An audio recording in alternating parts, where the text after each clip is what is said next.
This is Top 30. Coming up, if you're counting on Social Security in retirement, a new report says it may run out. After Kim Kardashian fought for her pardon, Alice Marie Johnson has finally been released from prison. And the winner of the Great American Baking Show tells us about the new trend of procrastinating. Welcome to the show. I'm Kristen Smith, and here are today's 30 things you need to know. Every year, Americans lose millions of dollars to lottery scams. Fake lotteries, sweepstakes, and other prize scams cost Americans over $111 million, and that's just last year. That's according to a new study by the Better Business Bureau. The agency says they're among the most serious and pervasive frauds operating today. The study says criminals try to get personal information on potential targets any way they can, by cold calling, texting, internet pop-ups, and old-fashioned mail. Many criminals are now using Facebook to try to reach victims. The company says they're working to stop fraud. One common scam is a cold call that's supposedly from Publishers Clearinghouse. Victims are told they've won but need to pay taxes on their prize in advance. Publishers Clearinghouse is a legitimate sweepstakes, but never cold calls winners or charges them to collect. The lead investigator for the Better Business Bureau says if you think you've won a lottery or sweepstakes and somebody wants money for taxes or for a third party or for any other reason, they're crooks. The researchers think the number of victims could be even higher because many people are too embarrassed to come forward. While 63-year-old Alice Marie Johnson was granted clemency by President Donald Trump and released on Wednesday after spending 21 years in an Alabama prison. Kim Kardashian famously advocated for her release, meeting with Trump at the White House last week to discuss prison reform. And it was Kim who called Johnson to let her know she'd be free. Watch as Johnson excitedly runs to her family after being released. "I have not been in a car without handcuffs in almost 22 years, she said. I'm free to live life. I'm free to start over. I cannot. This is the greatest day of my life. Johnson also said, "I want to tell Kim, my angel, that you never gave up on me. You were relentless, and it has paid off beautifully for me and my family on this day." Johnson was convicted in 1996 of a first-time nonviolent drug offense and sentenced to life in prison without parole. And Kate Spade's husband, Andy, released a statement about his wife's suicide, calling it a complete shock.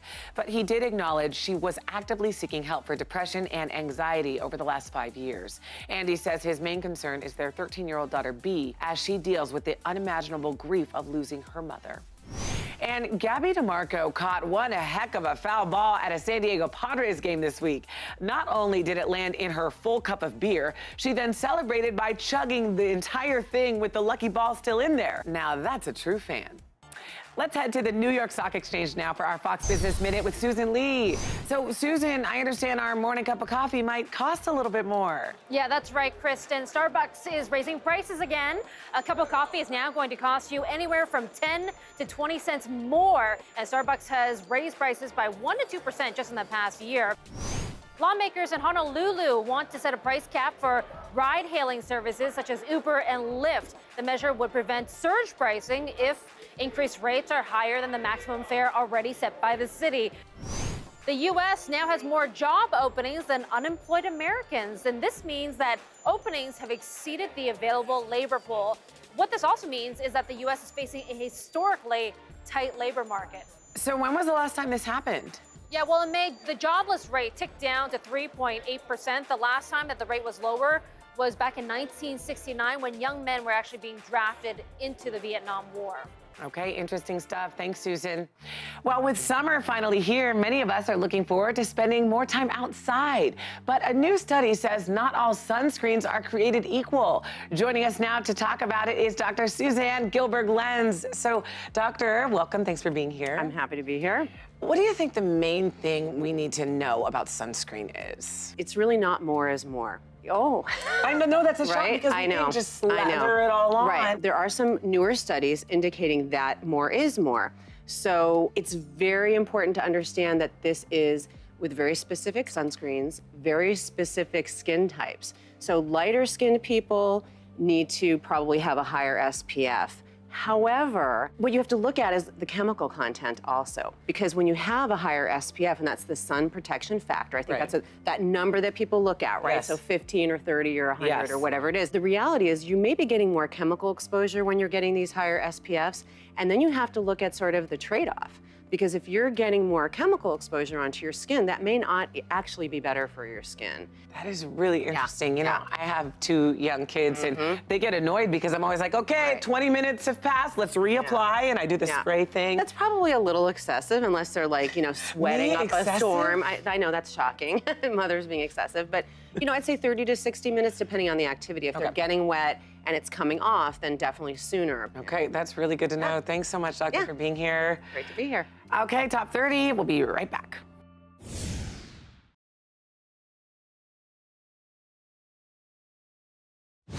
Welcome back to Top 30. An appearance on HGTV's Beachfront Bargain Hunt may have saved Nicole McGinnis's life. More specifically, ENT doctor Eric Voigt helped save her life. While watching the show, Voigt noticed a lump on the neck of the woman featured in the program.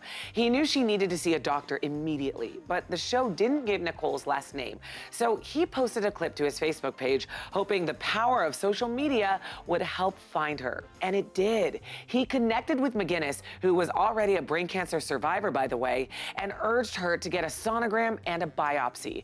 She is now being treated for thyroid cancer. McGinnis said, "It's just a miracle, in my opinion, that he happened to see this on TV. I can't express how grateful I am." Wow, what an incredible doctor to go out of his way to help this young woman. All right, well, there's a new trend called procrastinating, and it's basically when you bake something completely unnecessary so you can avoid doing real work.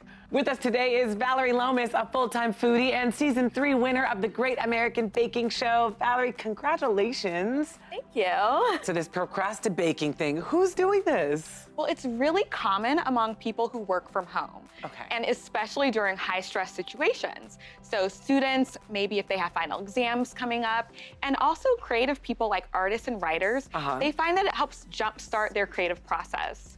So besides the delicious treat that you get, is there any other benefit to this? Right. So the benefit is that people feel like they're productive because they've created something, even if they're avoiding studying or doing real work. So if I were to procrastinate something, what should I procrastinate? So I recommend this rustic berry tart. It's perfect for summer because berries are in season right now, and it goes great with a scoop of ice cream. Sounds delicious. Thank you so much for being here, Valerie. And you guys have to check out this recipe. You can find it on our Top 30 TV Facebook page. Well, if you're looking for love, a new survey says Tinder is the preferred dating app used by millennials. Piper Jaffray polled nearly 300 participants and found that single millennials use Tinder more than twice as much as other dating platforms like Bumble, OkCupid, and Plenty of Fish. The millennial participants were between the ages of 21 and 35. 80% were employed with an average household income of $52,000, and about 65% of the responses came from women. The analysts wrote of the study, Tinder clearly continues to outpace other platforms, and from a broader standpoint, it is clear that millennials continue to use dating platforms at a higher rate than non-millennials. Well, millennial or not, Fox has a brand new dating show premiering this summer called The Swipe is Right. So if you live in Southern California and you want to find your perfect match, you can apply at theswipeisright.com. And more Top 30 after this. Welcome back. A video posted on Facebook has gone viral, all because of an outstanding police officer and a very adorable 6-year-old from Delaware. Mike Jarek from Fox 29 in Philadelphia joins us now to talk about this. Hi, Mike. Hey, Kristen. The video that we're showing here is of a South Carolina State Trooper. His name is Jay Gardner, and he's helping the family of the little boy. His name is Lamar Richardson. This family is from Delaware, but they were at a family reunion down south. Their rental car broke down in South Carolina. That's where the state trooper steps in, loads the family into his car, his vehicle, drives them an hour out of his jurisdiction to another rental car agency. They picked up a new car. So the family posted this whole ordeal on Facebook in a way to thank the officer and also tell the whole world about their story. Mike, I hear this experience had a big impact on Lamar. He's still talking about the officer? Oh, not only talking about him, he wants to now become a police officer himself, little Lamar. the cop. Well, we can't wait to see Lamar patrolling the streets one day. Thanks, Mike. Well, a new report says Social Security and Medicare are running out of cash. This year, Social Security's costs will be higher than the funds it brings in. The program will have to take money out of its trust fund for the first time since 1982. That fund could run out completely by 2034, according to a report by Social Security and Medicare's trustees. After that, people who rely on the program would get about 3/4 of their normal benefits for old age or disability. The money would come from tax revenue. More than 61 million people get retirement or disability checks from Social Security. More than 58 million people rely on Medicare. That fund is now expected to run out by 2026, 3 years sooner than projected in the last report. After that, Medicare will only be able to cover 91% of benefits. The report says the programs are bringing in less money because of slow growth for the economy and wages. At the same time, the country's population is getting older. The health care they need is also getting more expensive. Congress has talked about ways to make sure the funds can cover costs, but hasn't taken action yet. We'll be right back.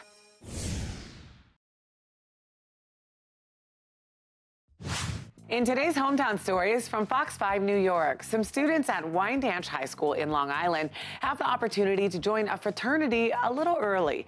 The historically black college fraternity Kappa Alpha Psi started a mentorship program at the school called the Kappa League. High schoolers learn the powerful bonds of brotherhood and help uplift their community in the process. And students say the group has kept them on the right path. It teaches us how to be young men, and it puts us in the right places, you know, and to think positive. In our second story from Fox 10 Phoenix, Bartlett Lake features Arizona's only wheelchair-accessible marina. And people with disabilities that would normally keep them out of the water got to try their hand at different water sports. And it seems like they had the time of their lives. They make it really easy for all of us that are in chairs or with other neurological disorders to get in and out of kayaks and jet ski and water ski. So I love kayaking. It's a lot of fun, and I'm glad I get to be out here. And in our final story from Fox 29 Philadelphia, Hand to Paw is a nonprofit organization that provides paid internships to at-risk kids.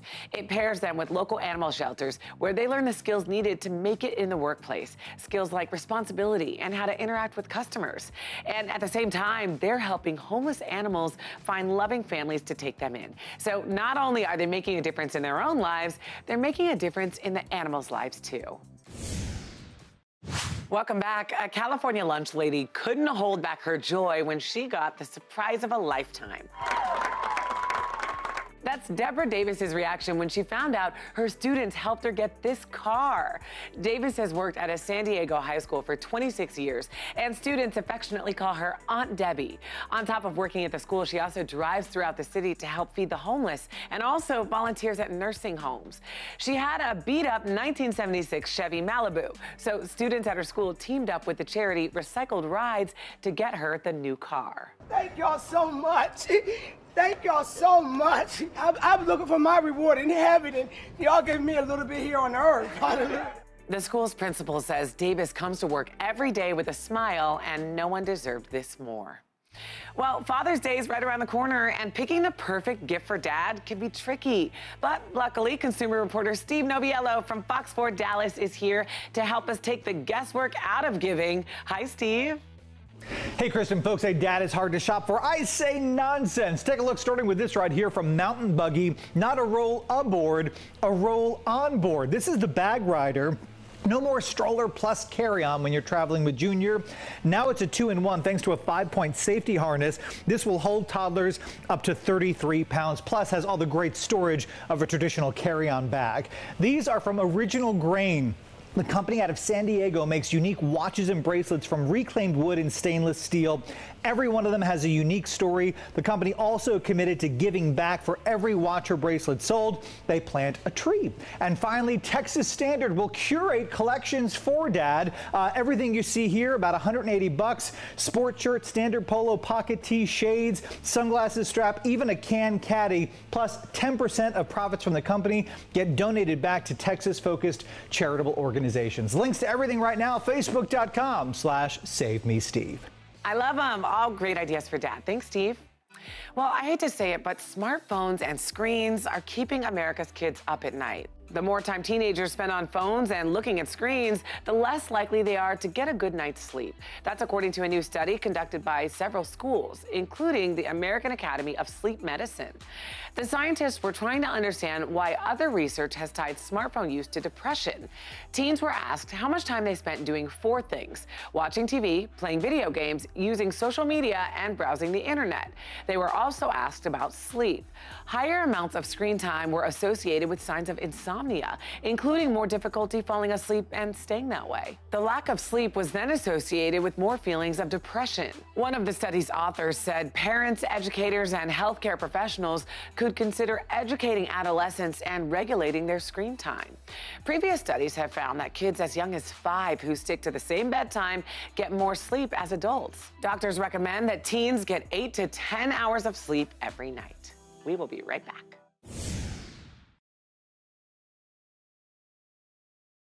Welcome back. You probably know marriage changes people, but a new study used science to find out exactly how people change. Researchers at the University of Georgia tracked the emotions of 169 heterosexual newlyweds over the first 18 months of marriage.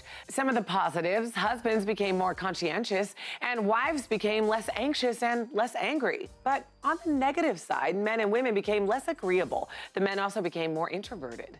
And interestingly enough, the changes were pretty much the same regardless of age, where they lived, or how long the couple dated before marriage. One of the lead researchers summed it up by saying, in some cases, the newlyweds are coming to terms with the fact that idealized marriage may not be the actual marriage. Well, summer is the perfect chance to travel and explore the world. But there's one significant difference between non-English speaking cultures and our own that you might not expect. Cody Goff, host of the Curiosity podcast, joins us from his studio with more.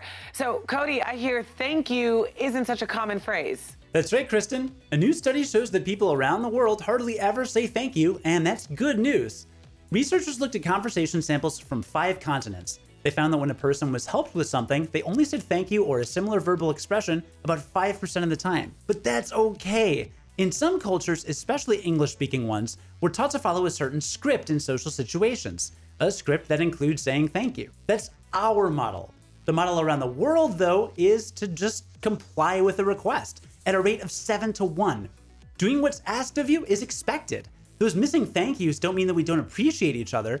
They mean that we're so wired to help each other that saying thanks doesn't even feel necessary. So try not to get too offended if you're traveling this summer and you don't hear thanks. Just be thankful you're probably going to get helped. Kristen? That's really interesting, and thank you, Cody. You can check out more on curiosity.com. As we celebrate Gay Pride Month, Disney is waving their rainbow flag with a new full line of LGBTQ merchandise. It's called the Rainbow Mickey Collection and includes items like rainbow Mickey ears, tank tops, fanny packs, baseball caps, water bottles, and sunglasses. And in addition, Disney has pledged to donate 10% of sales through the end of June to GLSEN, an education organization devoted to creating safe and inclusive schools for K-12 LGBTQ youth. Disney has slowly been making small LGBTQ moves in their films, with the Beauty and the Beast director calling a scene of LeFou dancing with another man an exclusively gay moment. And fans have been petitioning to give Elsa a female love interest in the next Frozen movie, with the hashtag Give Elsa a Girlfriend. One of the film's writers admits they've had tons of conversations about it, so we'll find out when Frozen 2 is released next year.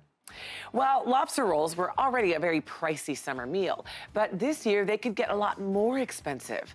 A prolonged winter and a barrage of late snowstorms have prevented fishermen from harvesting lobster, and as a result, the prices have surged. The price per pound of hard-shelled lobster has skyrocketed to $15 per pound, up from $8 per pound this time last year. And pre-shucked lobster meat, which restaurants often buy to save time preparing lobster rolls, is a whopping $40 per pound. The result, restaurants are raising their prices and still taking losses. According to the Boston Globe, one restaurant in Boston raised the price of its lobster roll to $49. But there is some good news. Experts predict the price will lower as the summer months progress. And Top 30 will be right back. After President Trump imposed tariffs on steel and aluminum, Canada retaliated with a tariff of one of their most coveted exports, maple syrup. So imagine the horror when Canadians found out that not all maple syrup is from Canada and some is imported from the United States. For example, in 2016, Quebec imported $20 million worth of maple syrup, almost all from the U.S. Canadian writer Jesse Wendt joked on Twitter, "I can't wait for some of that American maple syrup," said no one ever. But there's no denying the stat that Americans are tapping maple trees at a rate about 4 times faster than Canadians. I guess we'll have to wait and see who taps out first. All right, here's what's coming up on the next Top 30. We talked to a financial expert about how to keep from getting addicted to online shopping. Plus, this flying car is now available for a test drive. And you won't believe how a patient with terminal cancer got a second chance. You can also listen to the day's biggest stories when you subscribe to the new Top 30 podcast. We'll see you next time here on Top 30.